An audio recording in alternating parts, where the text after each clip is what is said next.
but I have planned this session to integrate the teaching and scholarship and how we integrate that in the era of digital transformation. You can see quite a few workshop objectives here. We are going to evaluate the pedagogical values, and we'll see that how cases and research are being integrated and how we can learn some of the things that we can be effective in the classes or maybe in our profession as well. The other workshop objective is pedagogical connections between cases and the scholarship of teaching and learning.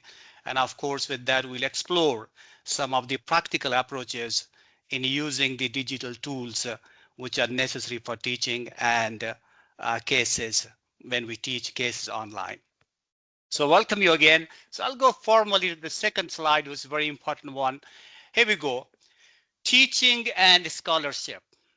Well, when I say about teaching, we all know that this is the tool that we use for making students understand the topics which you propose to them.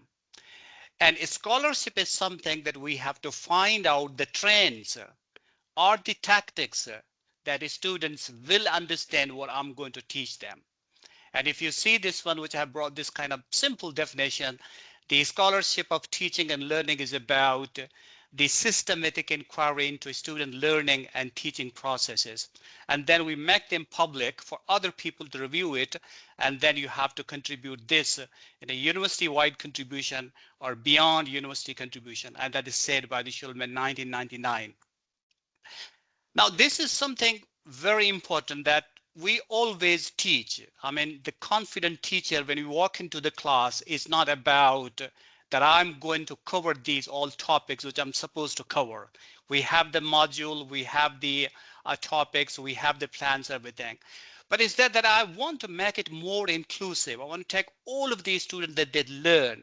And I want to see that what I am doing, what my colleagues are doing, what research says, and how can I embed that kind of research into my teaching. So scholarship is like that about. So my teaching, I know I'm doing this teaching, but what the work I have published about that teaching, that other people utilize that and they be effective in their classes. So teaching plus research will make us to understand what this scholarship is about. This session is going to be focused on the techniques that I use in my classes and the techniques that I take the trends from other people who publish that. I combine this and I'm going to utilize in my classes. And that's only possible when I got an exposure. That's why people always kind of make the differentiation between an experienced teacher and the early career people. So experienced person who've been teaching in various countries and various cohorts, diversities, different schools, different management, different modules, government system, British system, American system. So if you combine that kind of whole experience and then you record somewhere, so you can produce this, you can record this as the scholarship that people may utilize them to be effective in their own profession. And that is about which we are going to talk about. Now, this is one of my favorite, I always use that our job is to teach the students we have, not the ones I wish to have, not the ones I would like to have, not the ones I used to have.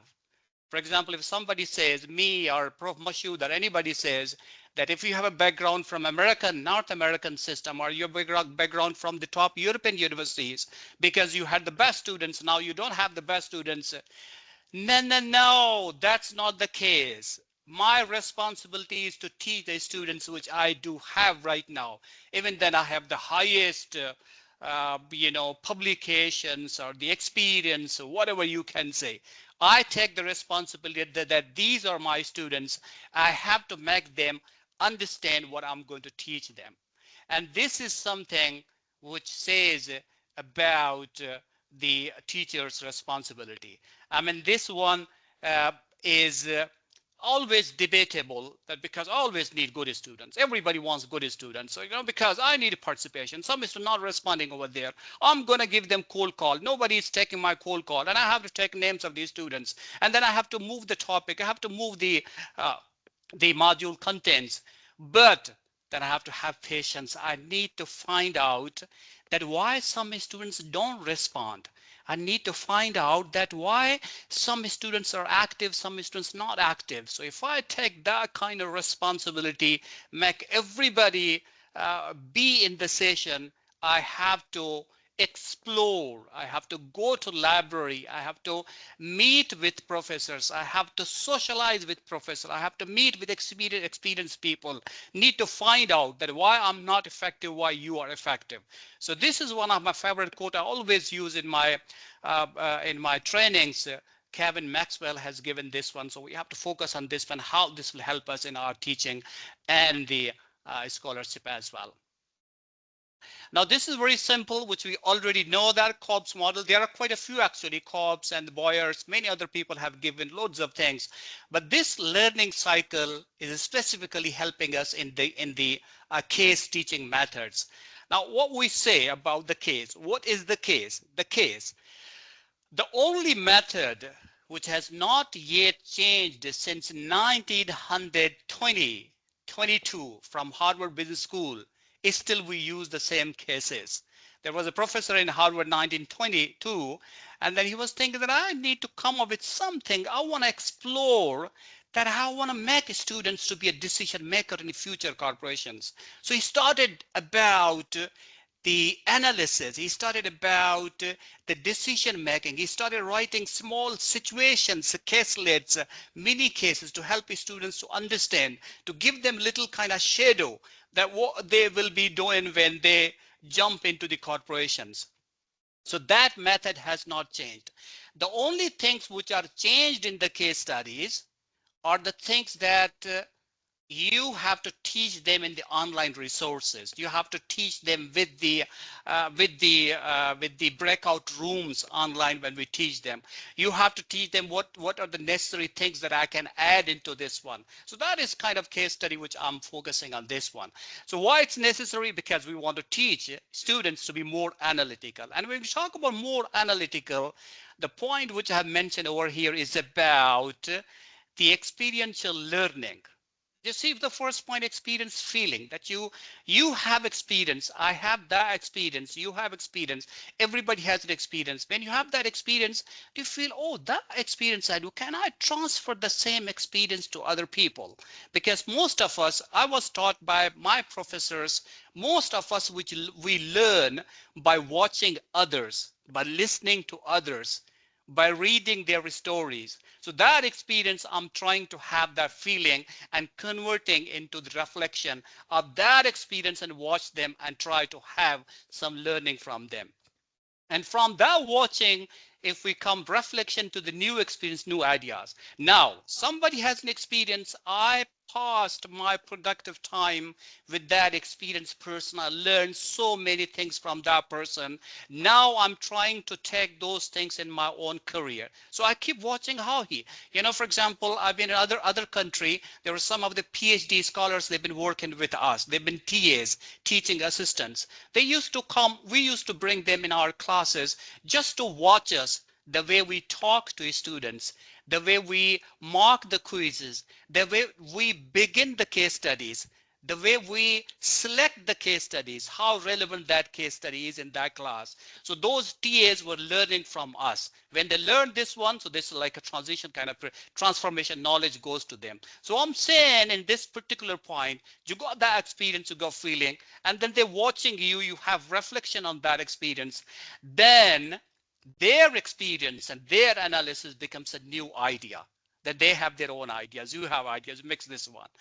And of course, after these all 3 points which I have just said, then we will jump into this one, that we will try new things. We'll try the new forms of that corporation dealing. We try to new analysis. We try to new discussion forums for that one. So this is the cycle, which is very old, very historical data. 1984 COPS given that experiential learning. That was a great one. And why I have taken this one, and this what I have mentioned over there, that if you follow this all, you actually you are maintaining the SoTL, Scholarship of Teaching and Learning, because this is the crux of which you take to your classes. You know the case, you know the students, you know the flow, and you know this experiential learning will bring something effective to them.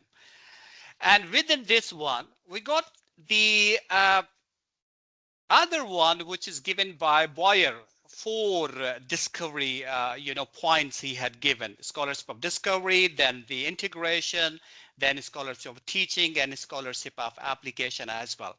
Now in the discovery, if you see the first one, what are the findings from, for example, Prof. Mashood has written a great paper on higher educational practices.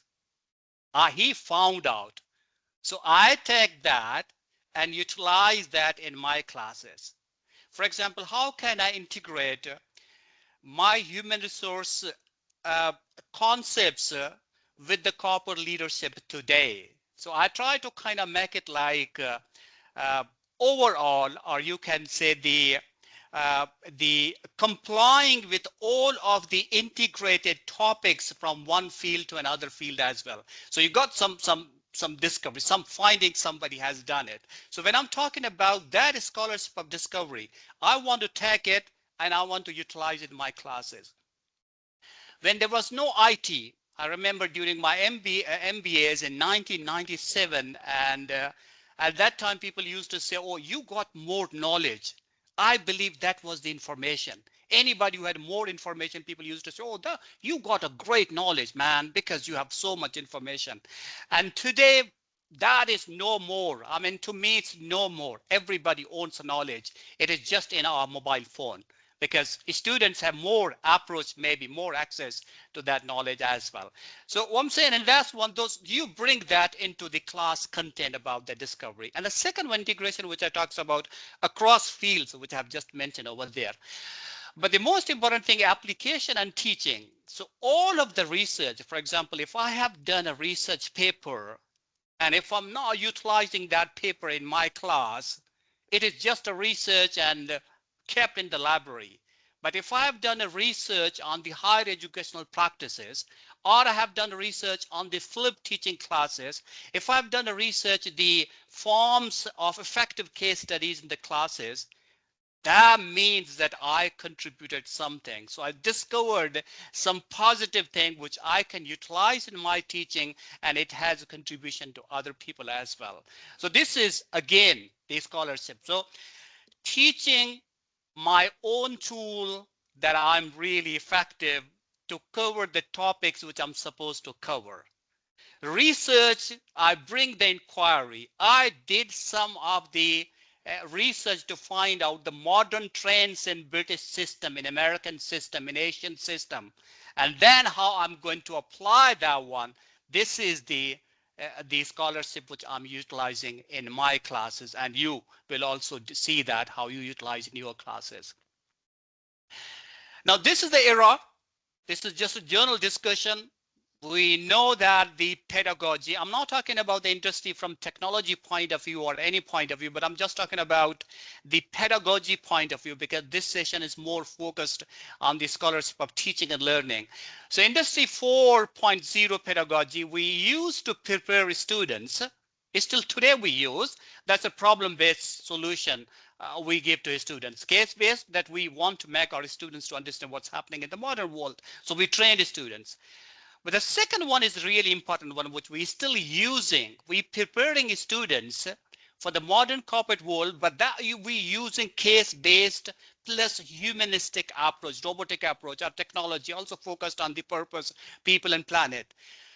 Today, this is a great point, please. I want my colleagues to pay attention. Today, when I walk into my class and I cover one topic, It is not related with human resource only. It's not related with leadership only. I try to cover that topic with perspective of marketing, maybe finance, maybe sustainability, maybe leadership, maybe human resource management, maybe financial operations and all that. So I'm trying to make students to understand that the one core module which I'm covering is not only that I focus the module, like I'm talking about the HR leadership, only HR leadership, but I have to bring other things as well into that particular 5.0 pedagogy industry which I'm talking about. So I'm saying in this point is you're teaching, if you focus that I know only HR or I know only marketing, no, the time has changed because students, they have an exposure, they have an access of the data, they have an access of this all because they want to focus on any topic which I'm talking about related to purpose, people, planet, and other aspects which I'm discussing about this. So it's really that. And why we discussing this one, why Prof. Mashood arranged this one, why we always talk about these research case and everything. The point is that before students know things better than us, we need to jump into that we got this information and then we can interact with them. They have an access. And the industry 6.0 pedagogy, this is emerging one, not yet we using, but it will definitely, people are working on this one, preparing students for the super intelligent systems. We're still in progress and you will see that how this will happen. And of course, we are actually at the we are moving in the right direction that we're using all technology every time. You see, before we had just blackboards and everything. We have now smart boards, and within the smart boards, we have a smart discussions, we have breakout sessions, and all those things. We are working on that one. If we do that all, I have added this line, you're maintaining a SoTL, but need to speed up with the new changes, digital transformation, because now I'm talking about the scholarship of teaching and learning in the digital transformation. It means I just said about this one, before my students know the techniques of ChatGPT, I need to know them because I'm going to mark their papers. I'm going to have discussion in the classes. I don't want them to be more smarter than me. I want to be smarter equal to them. So it's a tough competition between the learners and the trainers. So for that one, we need to understand what scholarship of teaching and learning looks like and what that should be. So I want to be ahead of that. So this was about a little bit about relating to the digital era. Now, this is a very interesting one, and this is what De Montfort University has also been focusing on, that the research informed teaching. Research tools, we are now going to talk about it, loads of 100 tools we talked about every time, and then we have online teaching board management, which I will talk in a minute as well. But the research informed teaching. Now, this is the point which I have just highlighted and put on blue color with the bold font size with purpose. My findings or Dr. Mashood's finding, anybody else finding, I read that and I bring that, embedded that, added that into my modules. And this is what we've been talking about with Dr. Fatima as well. When the time will come, all modules will be revamped, added, updated some of the things. When you update that, the module we're teaching, sometimes we do have a collaboration with the Leicester people. Sometimes we don't have that collaboration. So I got to bring some of the local context case studies into that. You update your module. And today, after this meeting, if you have a time, I advise my colleagues, go back and see your module. How many contents are the same one which we started quite a few years back, 2 years back? Same thing. I'm so happy I have this module and I go back, I teach students, okay, small cohort, a big cohort. I completed my session, recorded, panopto, everything done. But how many things we added into that one?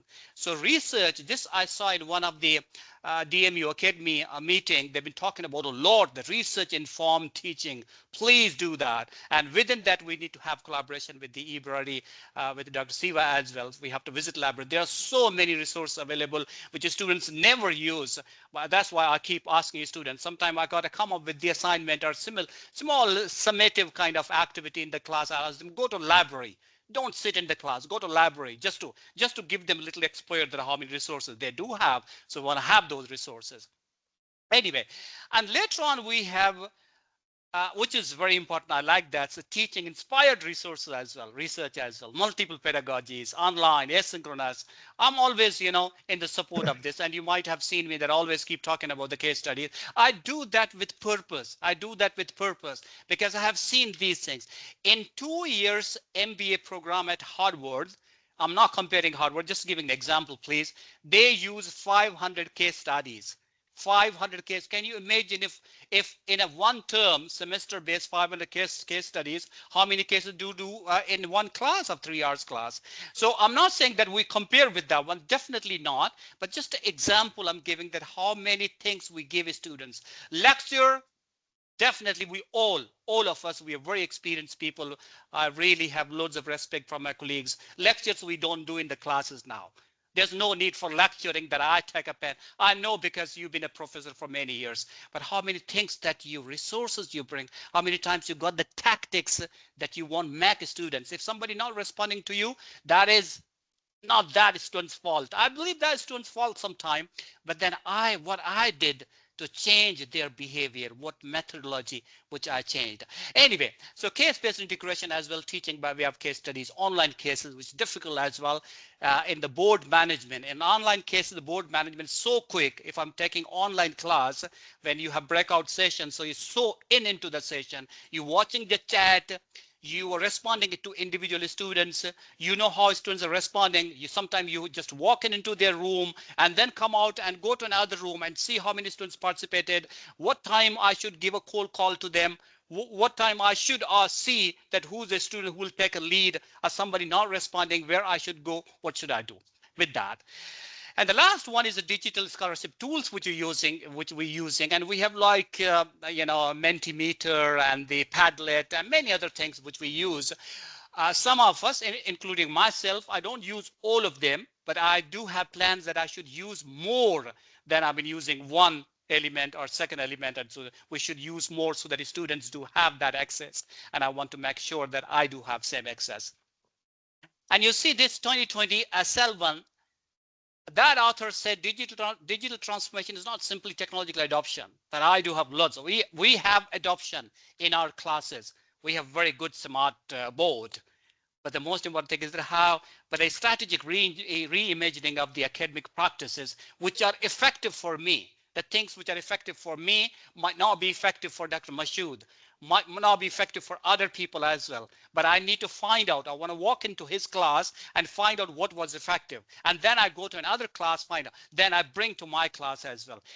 This is what I'm talking about, the scholarship of teaching and learning. It seems very simple, but it's a huge promising criteria that we need to learn and apply. And the next one is very good, and you see this one about the sources and the pedagogy, then publication, then database. Now, what I'm saying at this point is, if I have a reflective work in the classes, if I want to use that I have done some paper and I want to see what is the reflection of that work I would like to utilize in my classes, then I have to find out what are different pedagogies for that. So when I'm saying what are different pedagogies with that, then I have to find this was good experience I had in this last module. I can develop a case. And then when I develop a case, initial case, initial draft maybe, that okay, some students were not responding on this topic. Then later on I changed the methodology and they've been starting following that one. I dropped one paragraph or a mini case or a short case, a micro case, a 1 page, 1.5 page. And then I have a great opportunity to publish in TLC, teaching and learning conferences, or any other conferences. So teaching and learning in the scholarship is this approach which I have discussed here. That how you, the second one, students projects not in with us, but around the world in all universities are being just vested. We have so much research.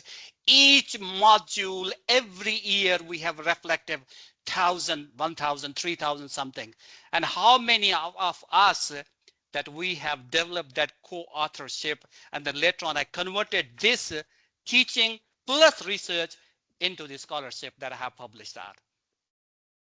So this is something very important that we have to follow. And the digital thing, because we're talking about the scholarship of teaching and learning and digital transformation, online teaching education focus. So how many of us, I will ask you quite a few questions later on, how many of us we are using these dimensions? How many of us we using these all overleaf? How many of us we are using this chat GPT? There's nothing wrong using chat GPT. There's nothing wrong using the dimensions. We are not saying, but we don't copy it, but we need to have some facility. If I say that chat GPT or dimensions or overleaf or these resources are copycat, I'm not supposed to touch them. You won't believe, ladies and gentlemen, students have already been exposing themselves to them and they become more smarter than me. So when I talk about my scholarship, this teaching and learning, I will not be effective if they have more knowledge. I got to be more smarter than them, or at least I try to pace up with them the knowledge they do have. And also we talk about in our promotions, you will see that we always demand, university always demand grants and funding and patents and all that. This is a great source of dimensions, and especially dimensions AI as well in today's fast paced changing technological era. You can see that'll really help us a lot about that. And the next one is about, these are the tools which you use. This slide was just added for the tools that there are quite a few tools we use. We use MS Forms, we use Mentimeter, we use Brightspace, of course, we're using that. Overleaf, I've just mentioned, and university support as well as a few of them. Canva, we're using the PPTs and all that, but use Canva, that's better. Because if I just use traditional slides, students are using Canvas, they're more smarter than me. That's my focus. Anyway, I'm also focusing on the time as well to speed up quite a few things. These are the resources. Just for the record, I brought this to you. How many resources you can see that? Oh my God. And you know what? All of the resources being utilized by some of these students. You see why you always talk about, we always quite a few times I keep discussing with my colleagues, why there are some students, they can't speak a single word in English. They can't introduce themselves in English in the classes. But I guarantee you the report they have submitted, they go always 76, 75. How this is possible? Because they are smart. I'm not saying they're cheaters. No, they're using it smartly and they are following these all resources, the best resource available.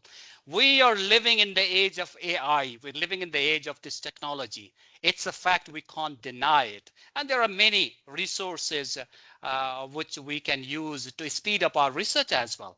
Our research with the literature surveys and generating topics and DeepSeek and Grammarly and checking the English of those resources of the papers which you do. Of course, we have to take those benefits from the technology as well.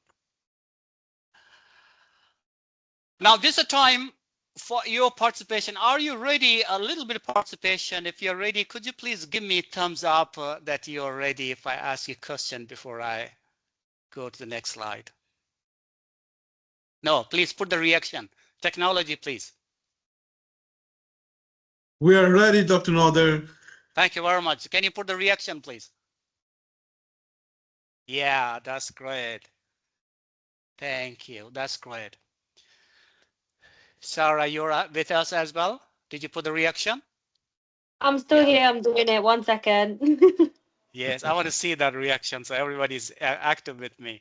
Thank you. I appreciate that. That's great.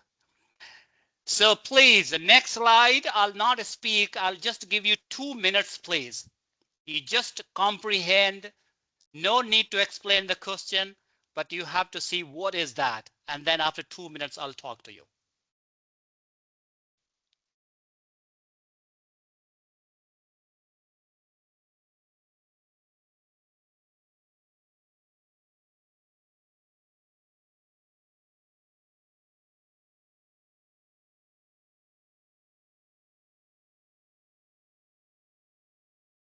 Maybe 1 minute, sorry, 2 minutes too much. Yes, 1 minute is fine. It's fine, yeah. I'm sorry, are you trying to say what is going on here? Is that No, the question? I'm asking you if this is the situation, what you're going to do.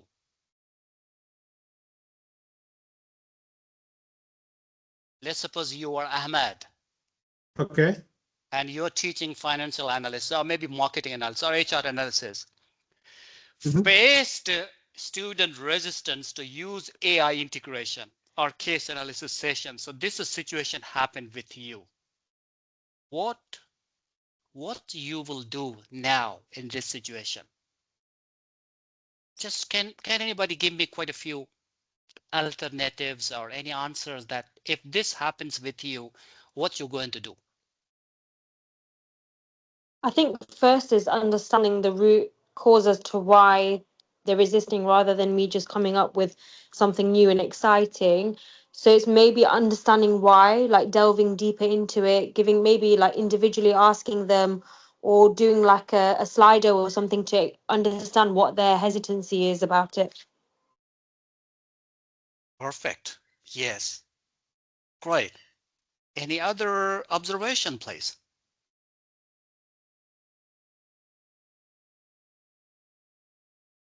I think it would be a good idea to embrace the usage, and we should include AI and all these smart tools as much as we can. Yes, it's very important to first of all understand the why the student is resistant to use of AI. At times, in some of our assignments, we do put there that please do not use AI. And this has got to the brain of so many students. And they feel that using AI is illegal for them. Whereas, just like we have discussed today, that is not so. So we really need to understand if the student is coming from that position, or perhaps the student is technologically biased. Mm. Great. Now in the next slide, I'll put some alternatives. I would like to request you please select the best alternative in this situation, please.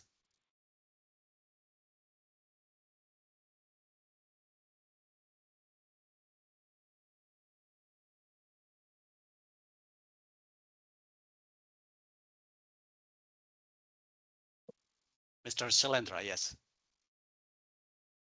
In my opinion, I think should he continue and ignore the issue is going to bring a lot of issues again. So first, this is You just you take the know, best alternative to you. What is the best alternative to you in this situation?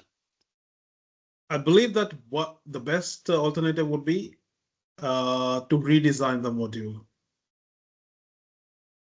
Perfect. Any other colleague, please? Yeah, I agree with Mr. Shalendra. Great. Maybe Yes. think of other alternatives as well. Okay. Yeah. Such situations always happen. The first and second are irrelevant. You're not supposed to do that. PL not responsible, and you should not ignore this one. Definitely. The third and fourth are the possible things that you as a teacher need to work on this one. And this is what the scholarship of teaching and learning you develop in your career. You observed a situation, the issue happened in the class, you finish your class, and then you came back to your office when you have a time, and then you start thinking that, okay, that was issue. The students are now responding to that issue. So what I'm supposed to do, I have to redesign. So when I redesign the module, it means I'm going to update my module. So this issue will be solved over there. And then the other best thing is that I'm supposed to find out some alternatives, which are really possible alternatives. Maybe I might have an extra consulting hours with that student. So sit down, what happened to you? Maybe I have to check the background. Maybe I have to check my background that I'm not facilitating them to utilize that easy technology so that they can grasp it. My job is to teach them to make them understand. So that's what I was talking about in the earlier part of this session. Teaching is a tool that I need to make students understand the topic. Research and scholarship is something that I have to inquire about. I have to find out the trends, alternatives, new styles, new models, my university, other universities. then I develop something and then I can go ahead to publish with that as well. So this was the issue and alternatives, and the solution with this one, which I have just talked about. The problem is clear. The protagonist, of course, Ahmed, the person, company is known, your university, right? You have to evaluate and decide. And what output you can have? Your teaching is improved. This issue will not come again. So let's suppose in one module, every time we have one issue, we have always developed that one and published that one. And this is you achieved SoTL, which I'm talking about. Imagine, ladies and gentlemen, my respected colleagues, how many things we do, but why not convert them into scholarly work? Because every research, every case study happens in the class. And then we just waiting that I need to write a copper case study. No need. Start writing the teaching cases within the classes. And we can really come up with loads of good things. I am focusing on the time, 5 minutes more, Prof. Mashood. I have just one more question to ask from colleagues. Then I will wind up. What do you think? What are the best research resources in modern times? Just a journal question to you all, please. If you're smart enough to use ChatGPT, you can use it quickly. So are we allowed to answer that, or is it a general question that you ask? Please, you're allowed. Well, I would say Google Scholar. That's the best thing. That's the best source I use for anything that I want to search. My best friend, even better than the ChatGPT. Just basically look for a paper that has more number of the citations, which shows that particular work a lot of people relied and refer to. Hence, also I would rely on that one. So Google Scholar for me is number one for research. Great. We have less time, quite a few minutes. I would like to jump into the next slide. What Dr. Hassan has said is in one part of the resource. Look, in any university, we have HR resources where we hire the researchers. In any university, we have intellectual resources that we have very senior people like Dr. Hassan and Dr. Mashood and many other senior colleagues are here. We can interact with them. We can learn from them. Financial resources for my teaching and research, how much funding available for the teacher. Institutional resources, how much collaborations, registrations, memberships you do have. Social, how many times our university facilitate us to interact with each other? Or maybe I go and participate that. These are general resources. But the one thing which I love are these two resources. And I love more the one which is in red color. Personal resources, how much time I do have, how much motivation I do have, and how much focus and well-being resilient I am for that research, which I can go ahead with that. And of course, technical, because we are talking about digital transformation, technical resources are really important. How much university has given access to those relevant softwares, your SPSS, SAS, and Tableau, Power BI, many other things which are available in the university, we can utilize that. So those simulation games, how many of us we have an access to the simulations?